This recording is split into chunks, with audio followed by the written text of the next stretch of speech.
যাওয়ার পথে এই জায়গাটা নজরে পড়লো। এই জায়গাটা কিন্তু টুরিস্ট ডেস্টিনেশন হিসেবে কোনো নামকরা স্পট নয়।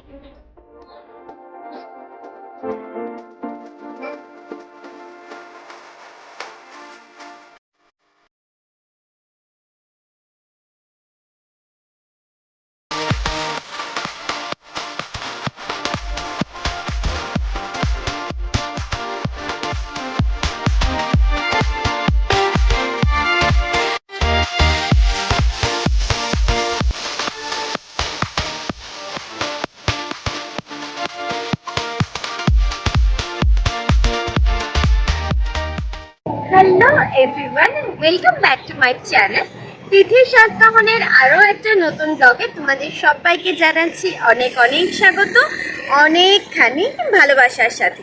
আশা করছি তোমরা সবাই ভালো আছো ঈশ্বরের কৃপায়, আর তোমাদের এত এত ভালোবাসায় আর ঈশ্বরের আশীর্বাদে আমিও কিন্তু বেশ আছি। আজকে আমি তিথি আবার হাজির হয়েছি তোমাদের সামনে একটা নতুন ব্লগ নিয়ে। আজকে আমি তোমাদের সাথে শেয়ার করব ব্যান্ডেল ট্যুর গাইড।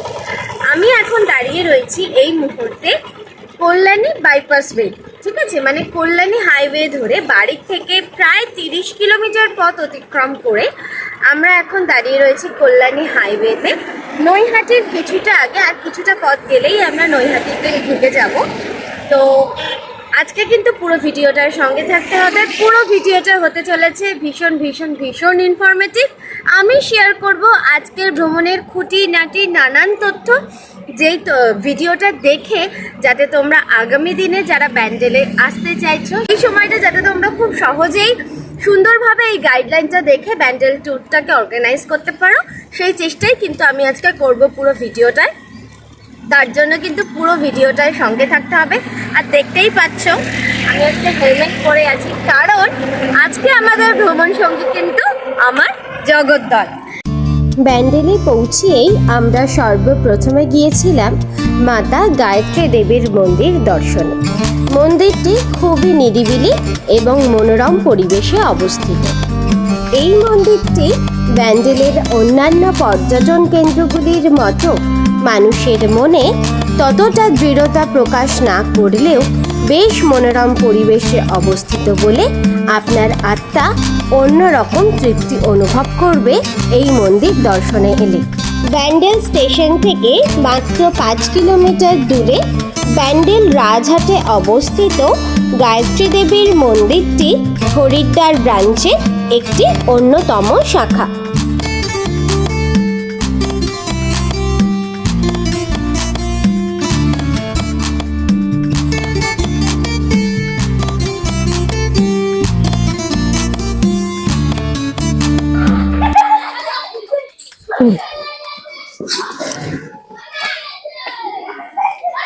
তো আমরা এই মুহূর্তে এসে পৌঁছিয়েছি মা গায়ত্রী দেবীর মন্দিরে।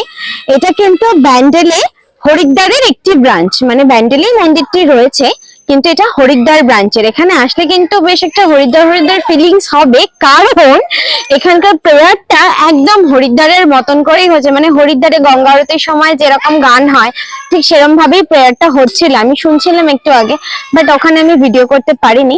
তো এই হচ্ছে গায়ত্রী দেবীর মন্দির, বেশ অনেকটা এরিয়া নিয়ে কিন্তু মন্দিরটা। আর পাশেই দেখতে পাচ্ছ ছোট্টদের খেলার জন্য কিন্তু করা রয়েছে একটা সুন্দর ছোট্ট একটা পার্ক, যেখানে অনেক ক্ষুদেরা এসে কিন্তু মজা করছে। গায়ত্রী দেবীর মন্দির তো ঘুরে দেখা হলো, তাহলে চলো এবার পৌঁছে যাই পরবর্তী গন্তব্যে। এরপর হাজির হয়েছিলাম এক ইতিহাসের সাক্ষী থাকতে ঐতিহাসিক শহর ব্যান্ডেলের ইমামবাড়াতে। হুগলি ইমামবাড়া ভারতের পশ্চিমবঙ্গ রাজ্যের হুগলি জেলায় অবস্থিত একটি শিয়া মুসলিম ইমামবাড়া ও মসজিদ। 1841 সালে মোহাম্মদ মহসিন ভবনটির নির্মাণ কাজ শুরু করেছিলেন এবং 1861 সালে শেষ করেছিলেন। ভবনটি দোতলা, যার প্রবেশদ্বারের উপরে একটি দীর্ঘ ঘড়ি টাওয়ার আছে। মসজিদের দেওয়ালে খোদাই করা কোরআনের জটিল নকশা এবং পাঠ্য রয়েছে। মসজিদের অভ্যন্তরটি মার্বেল, মোমবাতি এবং ঝুলন্ত লণ্ঠন দিয়ে সজ্জিত। আমরা এই মুহূর্তে রয়েছি ব্যান্ডেলের ইমামবাড়াতে। ইমামবাড়ার আর্কিটেকচার এখানে নজর কাড়ার মতন, এত সুন্দর আর্কিটেকচার যে এখানে ঢুকলেই না মনটা নস্টালজিক হয়ে যাবে। একটা আলাদাই ইতিহাসের গল্প বলছে প্রতিটা দেয়াল। তো যাই হোক, এখানে ঢুকতে কিন্তু এন্ট্রি ফি 10 টাকা করে, 10 টাকা করে টিকিট কেটে তোমাদের ভিতরে ঢুকতে হবে। তাহলে চলো ভিতরে ঢুকে সবার আগে আমরা সানক্লকটা দেখে আসি। যদিও আজকে সূর্য মামার দেখা নেই, তবুও সানক্লকটা দেখে আসি, এসো।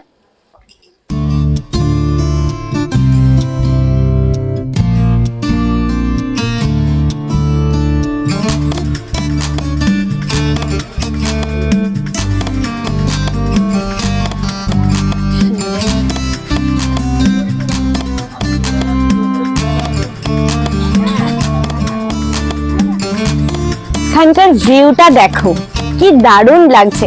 কিছু কিছু জিনিস জানো তো ভালোর জন্য হয়। আমরা একটু আগে গাড়িতে আস্তে আস্তে বলছিলাম আজকে সারাদিনই টিপ টিপ টিপ টিপ বৃষ্টি, ভালো লাগছে না ঠিক।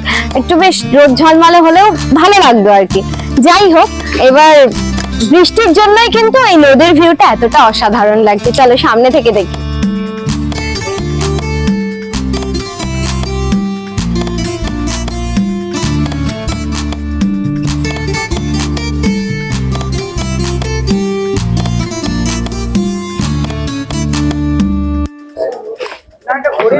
এই ফাঁকে আমরা একটু চায়ের বিরতি নিয়েছি, আর এই ওয়েদারে লেবু চা কোনো কথাই হবে না, দারুণ। আমি এখন যাচ্ছি এই উপরের যে দম দেওয়া ঘড়িটা 200 বছরের পুরনো, সেই ঘড়িটাকে দেখতে, মানে সেই ঘড়ির যে চাবি বা চাবি ঘর সেইটা দেখতে। তো এখানে কিন্তু যাওয়ার জন্য দুদিক দিয়ে রাস্তা আছে। উপরে যাওয়ার জন্য একটা ছেলেদের আর একটা মেয়েদের, মেয়েদেরটা ডান দিক দিয়ে আর ছেলেদেরটা বাদিক দিয়ে। তো স্যার যেহেতু যাবেন না, অনেকগুলো সিঁড়ি, প্রায় 152খানা সিঁড়ি রয়েছে। তো স্যার বললো না আমি পারবো না, আমার দ্বারা হবে না, তুমি যাও। তো আমি যাচ্ছি আমার বন্ধুদেরকে সঙ্গে নিয়ে। তো চলো শুরু করা যাক, দেখি কতক্ষণে পৌঁছোই 152টা সিঁড়ি ক্রস করে। প্রচন্ড কষ্ট হচ্ছে, এতগুলো সিঁড়ি। জীবনেই হোক বা সিঁড়ি দিয়েই হোক, ওপরে ওঠাটা সবসময় কঠিন। সে চরিত্রের দিক দিয়েই হোক আর যে দিক দিয়েই হোক না কেন, নিচে নামাটা ততটাই সোজা। অবশেষে পৌঁছলাম 152টা সিঁড়ি ক্রস করে। আর দেখো, এতটা কষ্ট করে এসে দেখছি ঘন্টা ঘরে তালা দেওয়া।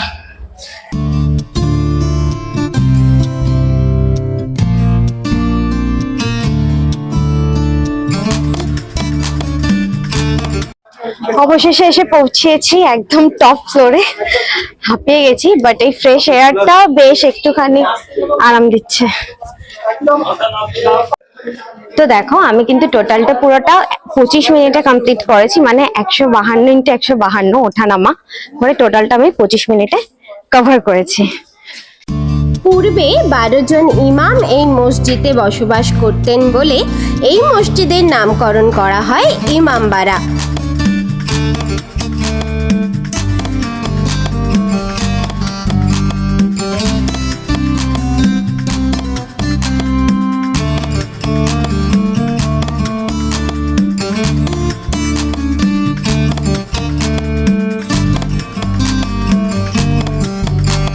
তো আমরাও এখন পৌঁছে গেছি ব্যান্ডেল চার্চে।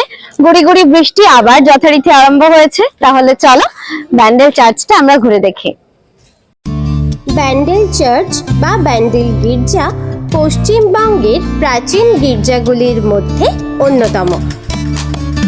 ব্যান্ডেল চার্চের পোশাকি নাম the basilica of the Holi rosary.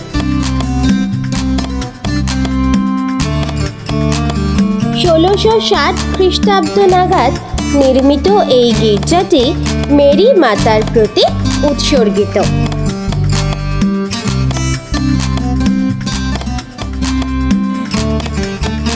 তো তোমরা তো অনেকেই জানো, বাট যারা জানো না তাদের জন্য আমি আরেকবার বলে দিচ্ছি যে ব্যান্ডেল চার্চের কিন্তু কোনো প্রবেশ মূল্য নেই, সম্পূর্ণ এন্ট্রি কিন্তু ফ্রিতে।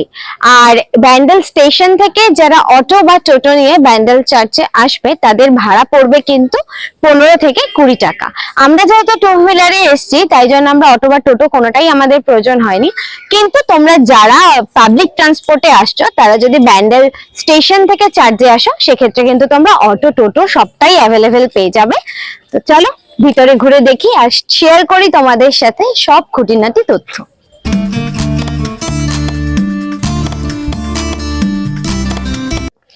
এবার চলো ভিতরটা ঘুরে দেখি। ভিতরে সম্ভবত ভিডিও ক্যামেরা অ্যালাও নয়, যদি সম্ভব হয় আমি তোমাদের দেখাবো। এসব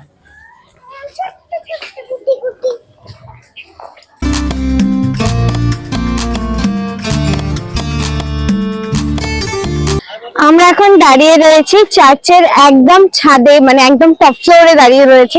আর এখান থেকে পুরো ব্যান্ডেল শহরটাকে দারুণ লাগছে, দূর থেকে ভাগীরথী নদী বয়ে চলেছে, ভীষণ সুন্দর লাগছে, ভীষণ সুন্দর। চলো বন্ধুরা, তিথির সাথে তো তোমরা ব্যান্ডেল চার্চটা ঘুরে দেখেই নিলে, এবার আমরা পৌঁছই আমাদের আজকের পরবর্তী গন্তব্যে। সঙ্গে থাকো কিন্তু। এইবার তোমাদেরকে ঘুরিয়ে দেখাবো ব্যান্ডেল শহরের অন্যতম main tourist attraction point Hangseshwari দেবীর মন্দির। 1799 সালে এই মন্দিরটি নির্মাণের কাজ শুরু করেন রাজা নৃসিংহদেব, কিন্তু মন্দির নির্মাণ কাজ শেষ হওয়ার আগেই তিনি মারা যান। এরপরে তার ছোট রানী শঙ্করী দেবী 1814 সালে এই মন্দির নির্মাণের কাজ শেষ করেন। রাজা নৃসিংহদেবের সঙ্গে তার বড় রানী সহমরণে গিয়েছিলেন বলে ছোট রানীকেই মন্দিরের নির্মাণ কাজ শেষ করতে হয়। মা হংসেশ্বরী মন্দিরের পাশেই রয়েছে অনন্ত বাসুদেব মন্দির। 1679 খ্রিস্টাব্দে রাজা রামেশ্বর দত্ত এই অনন্ত বাসুদেব মন্দিরটি নির্মাণ করেন। আমরা এই মুহূর্তে এসে পৌঁছেছি বাঁশবেড়িয়ার হংসেশ্বরী মন্দিরে। মন্দিরটার আর্কিটেকচারটা ভীষণ সুন্দর, মানে বাইরে থেকে দেখলে সত্যি আপ্লুত হয়ে যায় মনটা, দারুণ দেখতে। মন্দির কিন্তু সারাদিন খোলাই থাকে, তো সামনেই কিন্তু অনেক পুজোর ডালির দোকানও রয়েছে, তোমরা যারা চাও তারা কিন্তু মাকে পুজোও দিতে পারো।